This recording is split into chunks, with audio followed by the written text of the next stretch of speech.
She was a broke single mom counting her last bus coins in the rain, but she still stopped to help a drunk stranger slumped on a bench, unaware the man she guided home that night was a billionaire CEO. And as she walked away with nothing but wet shoes and a heavier heart, one question lingered. Why would fate tie her survival to a man who could change her life without even knowing her name? And what would happen when he finally remembered hers?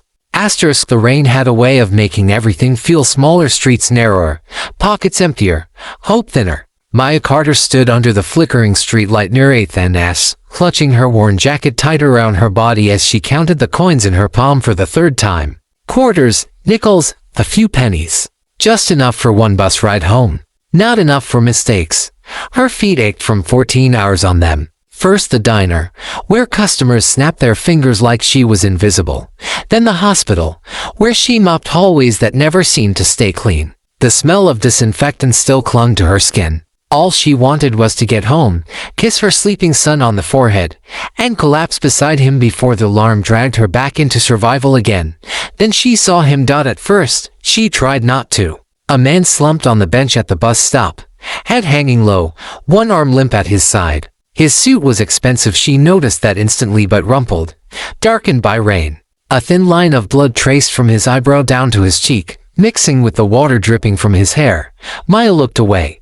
She told herself what everyone told themselves. Someone else would handle it. The city was full of drunks, full of broken men who made bad choices. She had a child to get home to.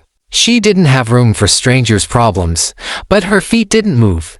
The image wouldn't leave her mind, his stillness, the way no one slowed down as they passed him. Not the couple hurrying into a cab.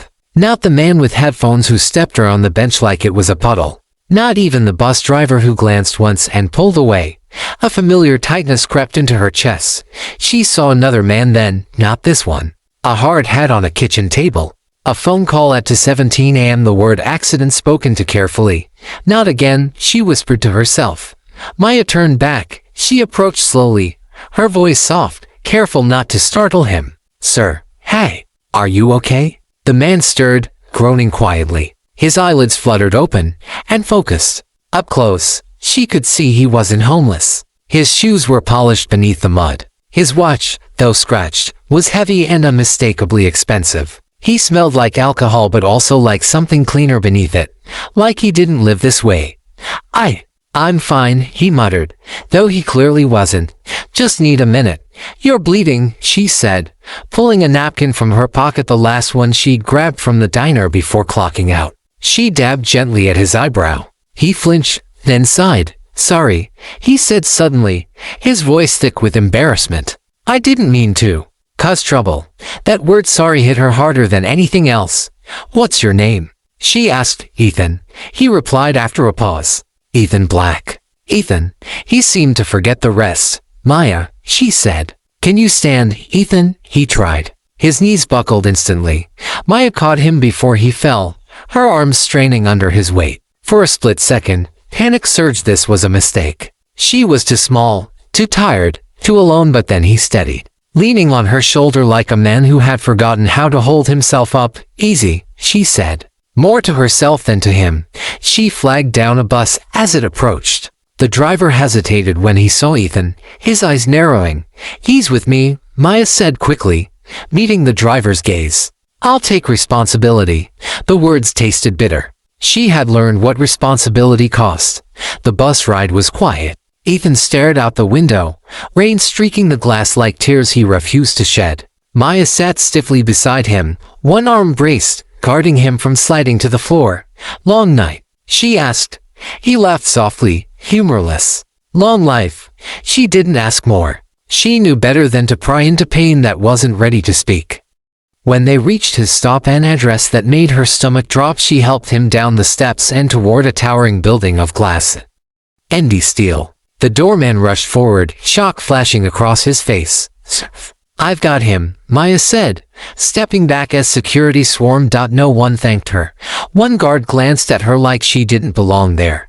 Another asked questions she didn't answer. She pulled her jacket tighter, suddenly aware of her shoes, her soaked hair, her exhaustion. She turned and walked away before they could ask more. As she headed back toward the dark street, her pockets were empty, her shoes ruined. And the last bus already gone. Maya didn't know that the man she just helped owned half the skyline behind her. She didn't know this night would come back for her. All she knew was that she'd stopped when no one else did. Morning came without mercy. Maya Carter woke before her alarm, the way she always did, heart already racing, mind already counting what the day would cost her. The ceiling above her was stained with a faint brown leak that never quite dried. The radiator clicked and sighed like it was as tired as she was. For a moment, she forgot about the rain. The bus stopped. The man named Ethan. Then she stood up, and her shoes squelched. She exhaled slowly, eyes closing. Of course. In the corner of the small apartment, her 6-year-old son, Eli, slept curled on his side, one arm wrapped around his inhaler like it was a toy. His chest rose and fell unevenly. Maya watched him for a few seconds longer than usual, committing the sight to memory the way she did whenever life felt unstable, as if looking hard enough could keep him safe. She moved quietly, changed into her diner uniform, and packed his lunch, peanut butter sandwich, apple slices, the last juice box. She counted the remaining pills in his asthma bottle. Not enough to last the week. One more problem, she thought. Just added to the pile. At the diner, the manager barely looked at her. You're late, he said flatly. The bus, excuses don't change the clock. She nodded, swallowing the familiar lump in her throat, and tied her apron. As she poured coffee for a man who didn't thank her, her mind drifted back to the night before, to the way Ethan had looked at her, not with entitlement or pity, but with something wry and human. Like he'd been surprised she saw him at all. She shook it off. People pass through your life every day. They didn't come back. Across the city, Ethan Blackwood woke up in silence so complete it felt unreal. Sunlight filtered through floor-to-ceiling windows, casting gold across a penthouse most people only saw in magazines. The smell of alcohol still lingered faintly in the air. His head pounded as he sat up, memories crashing into him in fragments. A woman's voice, warmth against the cold. He pressed his fingers to his temple. Sir. His assistant's voice came softly from the doorway. You're awake. What happened last night? Ethan asked, his voice hoarse. There was a pause. You refused the driver. Walked. Security found you entering with a woman. That made him look up. A woman. Yes. She left before we could thank her. Something twisted in his chest. A feeling he couldn't quite name. Pull the footage, he said. All of it. Minutes later, he stood in front of a screen as the security video played. There he was, barely standing. And there she was, small, soaked, holding him upright like he mattered. Ethan watched the moment she shielded him from the rain with her jacket. Watched the guards approach. Watched her step back, invisible again. He replayed it twice. Then he whispered, find her. Maya's day unraveled quietly. A call from her son's school. Ellie's breathing had worsened. She rushed over on her break, heart pounding, only to be told he was stable for now. The nurse reminded her gently about the paperwork she still hadn't completed. Paperwork always required money. That evening, she stood outside the pharmacy, prescription in hand, staring at the total on the screen. She didn't have it. She thanked the cashier and stepped away, blinking fast as tears threatened to fall. She didn't see the black car pull up across the street. Ethan watched from inside, his hands clenched together. This wasn't how he imagined it. He'd expected something else. Gratitude, relief, maybe anger. But not this quiet struggle, this dignity under pressure. That's her, he said softly. Should I approach? His assistant asked. No. Ethan replied. Not like this. He thought of his mother then. Of her standing in a grocery store once, putting items back one by one because the total was too high. Of how she'd smiled anyway. The world changes because of people no one notices. That night, Maya tucked Eli into bed and stared at the ceiling again, unaware that somewhere above the city, a man she thought she'd never see again was rethinking everything he believed about power, responsibility, and the cost of being unseen. The past was tightening its grip. And neither of them knew how close it was to colliding. The letter arrived on a Tuesday, folded too neatly to be anything good. Maya found it wedged in her mailbox between a grocery flyer and a past due notice she already knew by heart. The envelope was thick, official, the return address stamped with a law firm's name she didn't recognize. Her stomach tightened before she even opened it. Inside were words she never expected to read again. Regarding the reopening of the Carter industrial accident case #471. Kearney's weekend. She leaned against the hallway wall, the paper trembling in her hands as memories she had buried clawed their way back to the surface.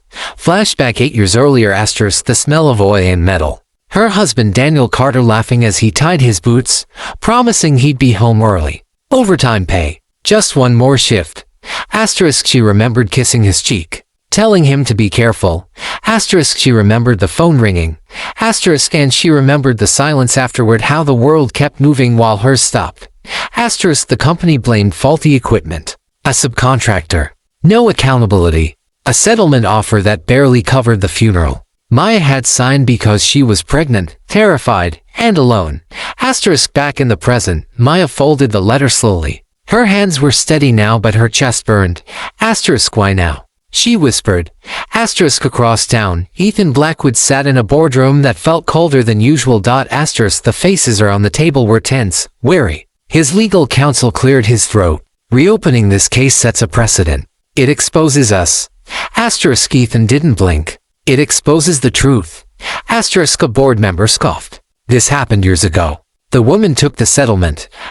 She took it because she had no choice, Ethan said quietly. The room fell silent. He hadn't slept the night before. After learning Maya's name, he dug deeper, far deeper than anyone expected him to. He hadn't planned to find this. He hadn't planned to recognize the company name, the date, the accident report that sat buried in his company's archives like a secret shame. But once he did, there was no one seeing it. The drunk night hadn't been random. The guilt that chased him into that rain-soaked bench had a name now. A face. Maya Carter. Maya sat at her kitchen table that evening, the letter spread open beside Ellie's homework. He looked up at her, eyes too observant for a 6-year-old. Mom, he asked softly, are we moving? She forced a smile. No, baby. Why would you think that? Your face looks like when the landlord came. Her breath caught. She reached across the table and squeezed his hand. No matter what happens, she said, we're okay. I promise. She didn't know if it was true, but she needed him to believe it. 2 days later, Ethan showed up at the hospital where Maya worked nights. Not in a suit. Not with security. Just a man in a dark coat, standing awkwardly near the janitor's supply closet while nurses rushed past him. When Maya saw him, her first instinct was to turn around. Her second was anger. You, she said flatly. Maya. Ethan replied, voice steady but low. Thank you for seeing me. I didn't agree to anything, she said. If this is about that night, it's not. He interrupted gently. Not only. She crossed her arms, bracing herself. Then what is it about? He hesitated. Your husband. The air left her lungs. She stared at him, disbelief hardening into something sharper. You don't get to say his name. I know, Ethan said. But I need you to hear me. They stood there, surrounded by the hum of fluorescent lights and distant footsteps, to people bound by a truth neither had chosen. I didn't know, he continued. About the accident. About the subcontractor. About how it was handled. Her laugh was bitter. No one ever knows. That's how it works. I'm reopening the case, Ethan said. Not for publicity. Not for money. For accountability. Maya shook her head. Why? He met her eyes. Because you helped me when you didn't have to. And because it turns out, I owed your family more than an apology long before that night. Silence stretched between them. Finally. She said, you don't get to fix this to feel better. I'm not trying to feel better, he replied. I'm trying to do better. That night, Maya lay awake listening to Ela breathe, the letter on her nightstand, and Ethan's words echoing in her mind. The past she'd sealed away was demanding to be seen again. After a scan somewhere in a penthouse overlooking the city, Ethan stared out at the skyline he'd helped build, knowing that the greatest reckoning of his life wouldn't come from the boardroom asterisk but from a single mother who once spent her last bus money to get a stranger home. The courtroom didn't look the way Maya remembered 8 years ago. It had felt too big, too cold, like it was designed to swallow people whole. Back then, she'd sat alone in a stiff chair, pregnant and shaking, signing papers she'd barely understood because everyone kept telling her it was the fastest way to survive. Now, she sat straighter. Ali's small hand rested in hers, warm and grounding. He wore the only dress shirt they owned, the collar slightly crooked. He swung his feet nervously, unaware of how much history pressed into the room. Across the hall sat Ethan Blackwood, not at the center, not elevated, just another man in a chair, shoulders tense, hands folded like someone waiting to be judged. Maya noticed that. The judge entered. The room rose, and with that simple motion, the past officially reopened. Flashback the night everything broke. Maya remembered the knock on the door. She remembered the officer's eyes, not cruel, just tired. She remembered how the words "there was an accident" sounded unreal, like they belonged to someone else's life. She remembered screaming and not recognizing the sound as her own. Back then, justice had felt like a foreign language spoken too fast. Now, evidence was laid bare: emails, inspection reports, safety violations that had been buried under layers of legal silence. The subcontractor hadn't acted alone. They'd been rushed, pressured, incentivized to cut corners, all in the name of deadlines and profit. Ethan's name came up again and again, and when it was his turn to speak, he stood without hesitation. "I build a company that prides itself on efficiency," he said, voice steady but stripped of polish. "But efficiency without accountability becomes cruelty. I didn't know the cost when it was happening. That doesn't absolve me. It condemns me to do something about it now." The courtroom was silent. Maya watched him closely, not for guilt, not for remorse, but for truth. She saw it, not perfection, not redemption wrapped in money, just responsibility, finally taken. The ruling came weeks later. The settlement was substantial, but that wasn't what made Maya cry. It was the written acknowledgement, the official record stating that Daniel Carter's death was preventable, that he mattered. She stood outside the courthouse afterward, sunlight warming her face, breathing deeply like she hadn't in years. Ethan approached slowly, careful not to intrude. "I didn't do this for thanks," he said. "I know," Maya replied. "That's why it mattered." They stood in silence for a moment, the city moving around them. "What happens now?" he asked. She smiled faintly. "Now I stop surviving and start living." Months passed. Maya enrolled in a nursing program funded through the trust Ethan established, not named after him, but after the workers who never made it home. Ali's medical care was secured. Their apartment changed, not overnight, not magically, but steadily, intentionally. One evening, Maya found herself back at the same bus stop where everything began. It had stopped raining. Ethan stood beside her, hands in his pockets, looking oddly human without the weight of secrecy or escape. "Funny," he said softly, "how one night can rearrange an entire life." She nodded. "Only if someone stops." A bus approached, headlights cutting through the dusk. As they stepped forward, Maya realized something profound, not about Ethan, not about money or power, but about herself. She had always believed kindness was something you gave away. Now she understood it was something that came back, changed, and asked you who you wanted to be next.